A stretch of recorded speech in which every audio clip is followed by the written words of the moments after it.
it's like an action, but like I feel like there's more to it. It's kind of like a memory for like everyone else. Like they like have like a celebration to like commemorate like a good life. And I don't know, maybe there's like a deeper meaning too. Death is like a part of life. Like you need death, so it's not all negative. Death is whenever your time is up, hoping in the end you live to your fullest. It's something that I honestly can't even explain. Like it's something I don't know who could explain, but it is seen as a very remorseful event, at least in like our eyes as society nowadays. But I think it should be celebrated through like getting through life because obviously life has a lot of obstacles and making an impact on everyone else. Death to me is the end of the cycle. It's the only thing that's really guaranteed. And I mean, it's always going to be sad, but depending on how old you really are, is really going to depend on the like make the sadness, I guess. So like the older you are, the longer life you live, the more things you're able to do. But the younger you were, the less things, and the sadder it's really going to be because everyone around you is going to realize that you didn't get to live the life you wanted to. And that's really cruel. It's definitely the most cruel thing in the world when a child loses his life or her life.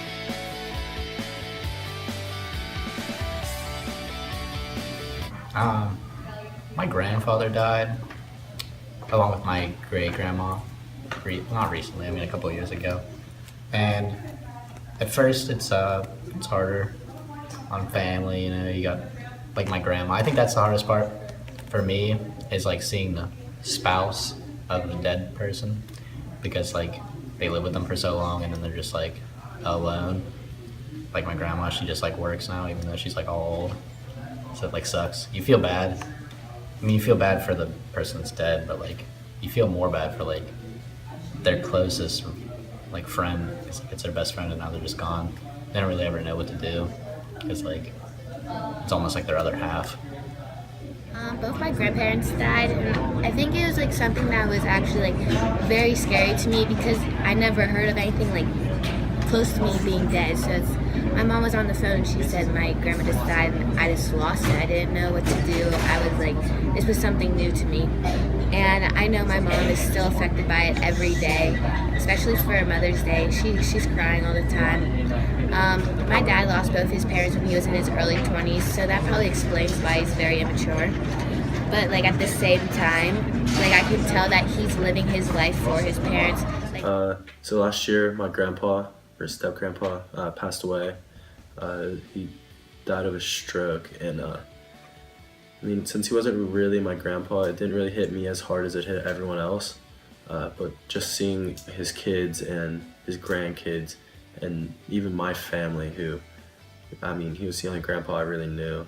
I mean, it still hit us really hard. And I mean, we miss him a lot. And it actually probably helped me grow because he taught me a lot of lessons, and those lessons really came back after he passed away.